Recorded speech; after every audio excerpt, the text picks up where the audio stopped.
Hello and welcome to Ready Today World. Derek Chauvin, the former Minneapolis police officer, has been sentenced to 22 and a half years in prison for the murder of George Floyd, whose killing outraged millions across United States and reignited a nationwide movement against police brutality and police injustice.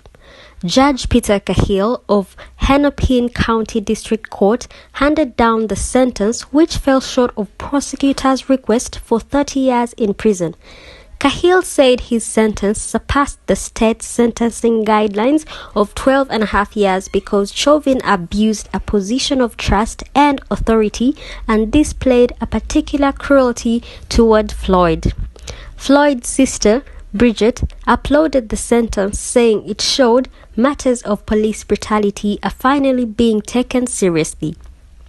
In April, Chauvin was convicted of second-degree murder, third-degree murder, and second-degree manslaughter.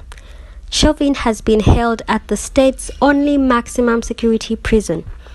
Hours before hearing, the judge denied Chauvin's motion for a new trial, saying his attorney failed to prove abuses from the court as well as prosecutorial or juror misconduct.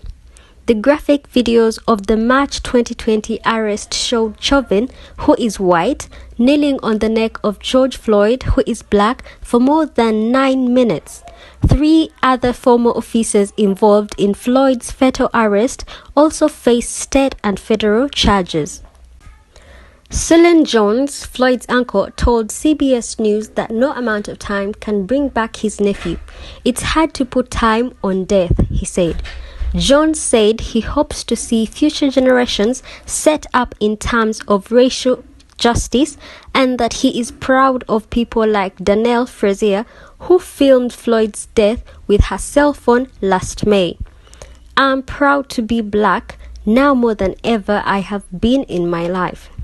2 of Floyd's brothers, Terrence and Philinice, shared their hope for the future and emphasized the racial justice work was still left in the country. We need to stand up and fight, Philinice said in a news conference. Terrence said that he was overwhelmed and thankful for activists who led demonstrations for the past year. He called on them to keep fighting. President Joe Biden on Friday responded to Chauvin's prison sentence of 22 and a half years, saying, "It seems to be appropriate. I don't know all the circumstances that were considered, but it seems to be under the guidelines that seem to be appropriate," Mr. Biden said, per poll results. Last month, the president met with Floyd's family at the Oval Office and discussed the policing reform package named after Floyd. The House passed the George Floyd Justice in Policing Act in March, which would overhaul qualified immunity among other reforms. Mr. Biden has expressed his support for the act, but is unlikely the bill will pass the Senate. In a news conference, the family of George Floyd reacted to the sentencing outside the Hennepin County Government Center. Brandon Williams, Floyd's nephew, said Derek Chauvin's sentencing is not enough and that it's like a slap in the face to all of us. "I won't celebrate this. I won't celebrate it at all," Williams said. "It's funny that we got justice, but not enough justice."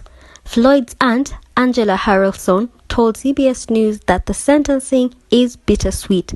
She said the judge was too lenient on Chauvin and that his 22 and a half years behind bars is not the maximum sentence that she had hoped for. "I'm not going to let it steal my spirit and destroy my drive to continue to fight for justice," Harrelson said. Harrelson said the sentencing should be assigned to the 3 other police officers who also face charges in Floyd's arrest.